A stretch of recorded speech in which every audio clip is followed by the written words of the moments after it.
Hello, sixth graders. This is a review of Chapter 4, doing it by giving you the answers and some explanations for all the questions in Chapter 4 checkup, except a couple of constructions which I can't really do on the tablet very well. Number 1, a part of a line that begins at one point and extends without end in all directions. Ray. Letter C. Number 2, a two-dimensional flat surface that extends without end in all directions.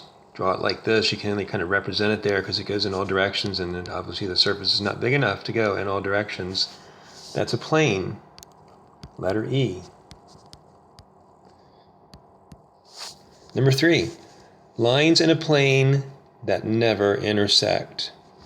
They would be sort of like this.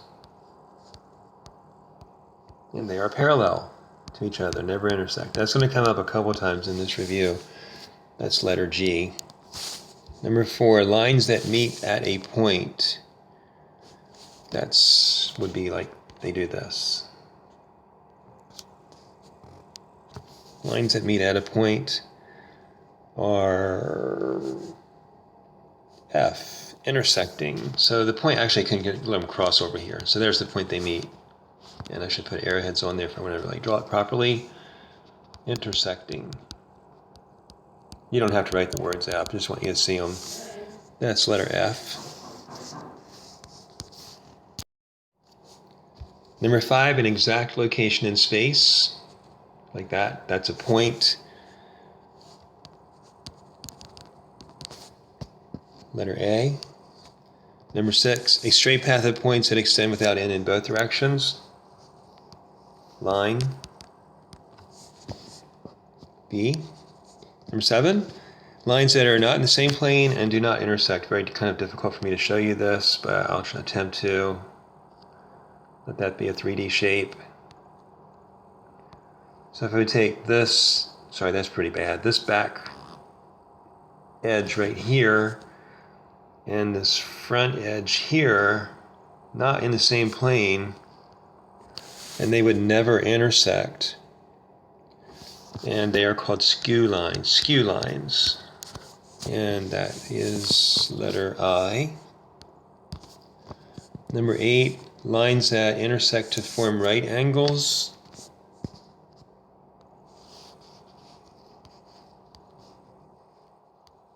And this is a symbol for right angle. Sorry, that was bad. Little squares in there. Those are perpendicular, the real fun word. Perpendicular lines, and that's letter H. Number 9, a part of a line between two endpoints is a segment or line segment. So here's an endpoint. All that space in between, line segment. Or you can just say segment, but I think your answer key or your word bank says line segment. That's letter D. Number 10, measures greater than 180 degrees. That's a reflex angle. So it would be like this angle right here. Make that proper as a ray. Reflex angle. Letter L.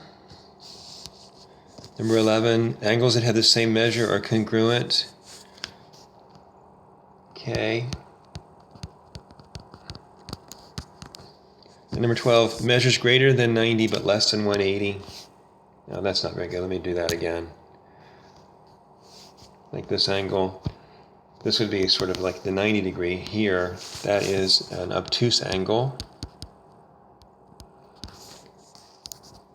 which is letter J.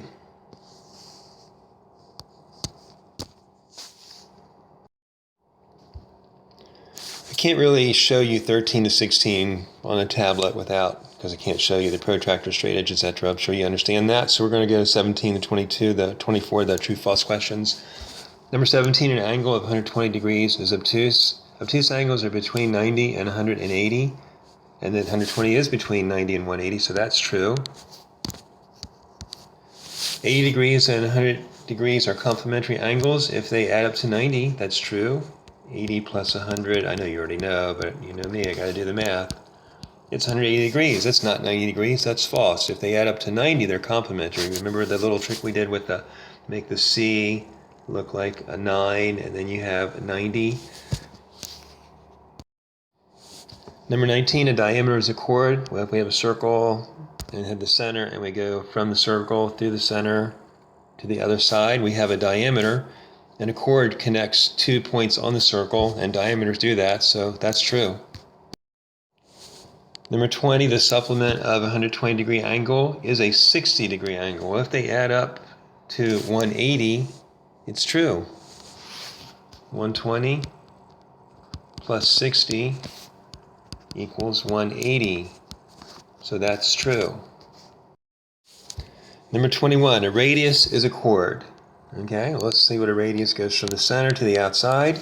That's a radius, and chords have to go from the outside to the outside, so this would be an example of a chord.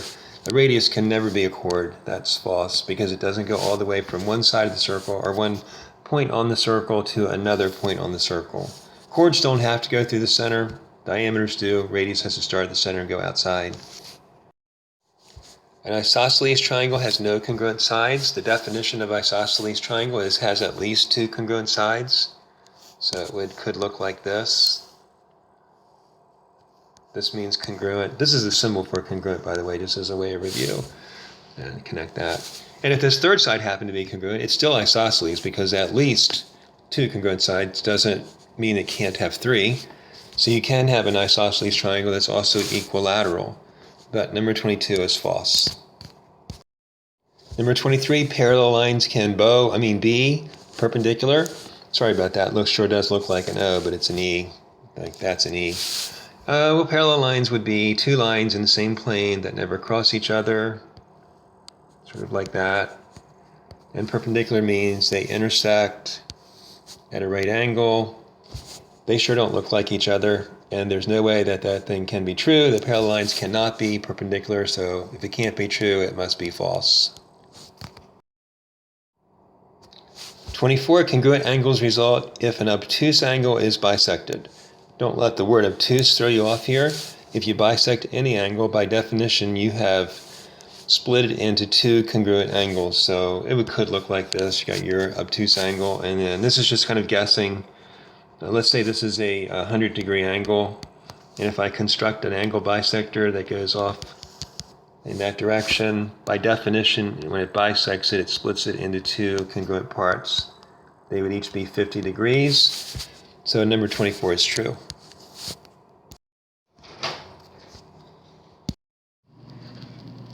Number 26, 27, 28 tell you to draw a circle and construct radius AB, diameter CD, and chord EF. So draw your circle,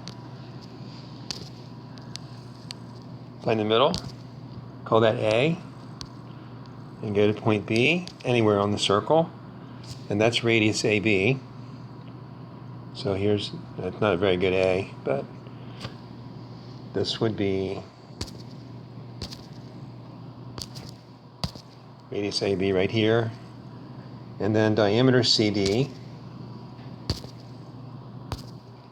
You have to go through the center. I'm not sure what happened to that part of the circle, but call that C and that D. I'm sure that's not a very good line segment. Just imagine it straight. That would be diameter CD. And chord EF could go like this. Doesn't have to go through the middle. And probably just to make it look different, you probably wouldn't do that. So this would be radius AB from A to B, diameter CD from C to D, and chord EF start at point E and go to point F. Okay, the questions 29 to 32 refer to figure HIJK, and we're told that HI, which we go here, is parallel to KJ, and KH is parallel to IJ, which makes this figure a parallelogram.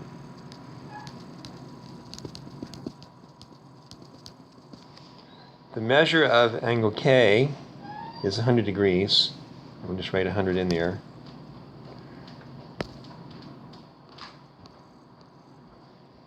Degrees.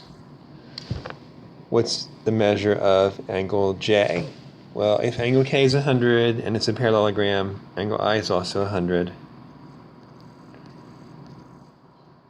and the other two angles, H and J, are the same, and we would know 100 plus 100 plus 2 of the same number, whatever it is, has to equal a total of 360, which is the answer to number 31. They add up to 360, 360 degrees. In any quadrilateral, there's 360 degrees.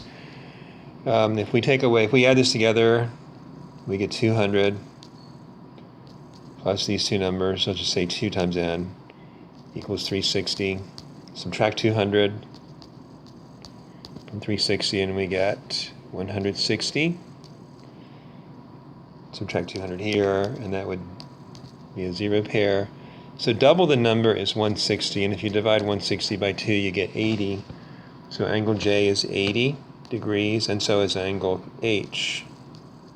So we would know that 100 plus 100 plus 80 plus 80 would be 360. And is the figure regular would mean that all four sides are the same length. For all four sides of a parallelogram to be the same length, all four angles have to be the same size, which would make it a square, and it's not square, so that's a no. The word regular with respect to polygons means same, all the sides are the same length, and all the angles are the same size. And the angles aren't the same size either. That's probably an easier way to say it. We know it's not regular because there are two different size angles in that figure. 33, 4, and 5 refer to the figure that you see, the two triangles that are adjacent to each other. If we know angle T is 45 degrees, what is angle Q? It doesn't seem like they're really that closely related, but we would see that also. We know that these angle T is the same as this angle right here, so this has to be a 45 degree angle. I'll label that. So let me get my black up here. Hold on a sec. So angle U, or this angle is not really angle U, is 45 degrees. This is a 90 degree angle. This is a 90 degree angle. And together, these angles, this angle right here, and this angle here, this angle here, the three angles in that triangle add up to 180. So 45 plus 90 gives us how much of the 180? 135. And then the remainder, which would be angle Q of the 180 degrees, is 180 minus 135. That would be a 55 degree angle.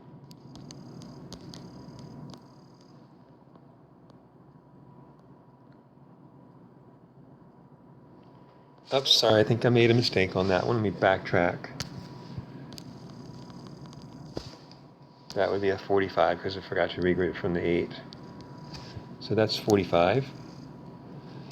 Then we're told that TR, from T to R, is congruent to R to S. So that makes this an isosceles triangle. And because we have a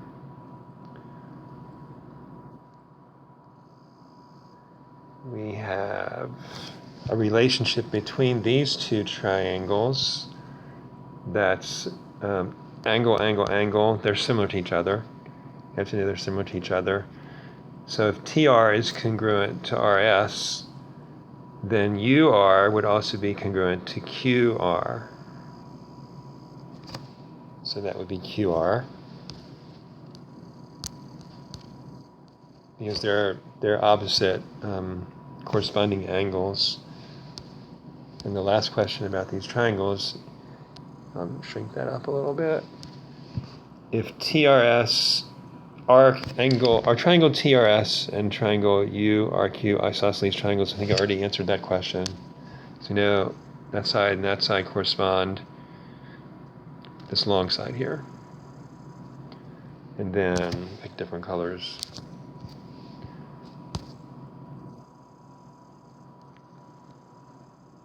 These two sides are the same length. So because they both have two sides that are the same length, they're both isosceles, so that is a yes. They're not the same size isosceles triangles, they're not congruent, but they're similar to each other. They're the same shape, but not the same size. In numbers 36 through 43, I have to draw a coordinate grid, and this is going to be pretty rough work. It would be nice if I had a straight edge and some graph paper, and it's really hard to make that work with the tablet, so I'm just going to kind of eyeball it and make it the best I can. And I can look at the points that I need, and I see the one that's the greatest value is this one right here, 5, 5. So I have to go at least over 5 and up 5, so I'll do it like this. 1, 2, 3, 4, 5. I'm going to start that over again because I didn't make those very nicely. I ran out of room there. 1, 2, 3, 4, 5. I'm going to call that 0, and that's 5. That's all I'm going to label. You know this. You know what they are. You know that this would be a 1, 2, 3, 4, and 5. So 1, 2, 3, 4, and I'll go ahead and label that top one. And the first thing is to plot 3, 2. The first number is over, and the second number is up. So over 3, up 2. Over 3. 1, 2, 3, and up 2. Up 2, it puts it right there. Point A. Then over 0, up 1 is point B. The number 39, go over 1, up 5. Point C. Then over 5, up 5. Point D. Connect the points and name the polygon that's formed.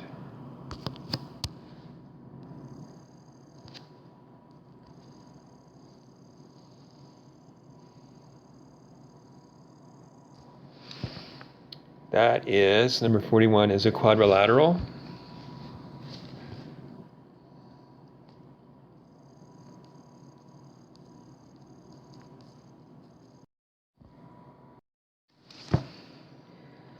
Number 46, 12 students have dogs, 9 have cats, and 6 of the 24, there's 24 students in a class, have neither. How many have both?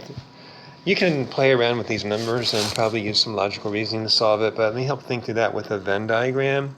Let all the people in this circle be the dog owners.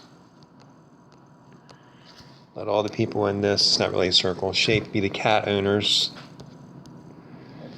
And we know there are 6 people that are not in either of the ovals. We know that there's a total of the people that, if you add the two numbers together, the 12 and the 9, we get 21. And if you subtract the 6 people that you know have neither, you get 18, and there's a discrepancy here. So we know that there are some people that have, there's the 20, and discrepancy in that doesn't fit that there's 21 dog and cat owners, but there's only 18 people within this region here. And this difference between 21 and 18 is actually how many people have both. So there's got to be 3 that have both cats and dogs. So we can fill in the other regions. I know we've already answered the question, but just try to make sense of the diagram. If 12, there's 12 people in this whole shape, and there's 3 of them right here, which means there has to be 9 others, 12 minus 3, 9 that just have dogs. And then in this region, of the 9 people that have cats, 3 of them also have dogs. So there's 6 people that just have a cat. And if you add the 9, the 3, and the 6, 9, 3, and 6, that makes 18, and that's actually this 18 right here. And if you add 9 and 3 and 6 and add the 3. Okay, I'll admit that these are very crude representation of the pictures because I'm not very good at drawing 3D shapes. But the lighthouse in number 47 has a hexagonal base, and the other sides of it look sort of like triangles, so that would make it a hexagonal pyramid. So we're going to call that one hexagonal pyramid, because that's what it is.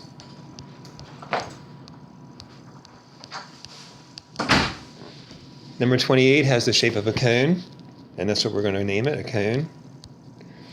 Number 49 has sort of triangular sides and a square base. Actually, I sort of missed this one going up here. So we would call that a square pyramid.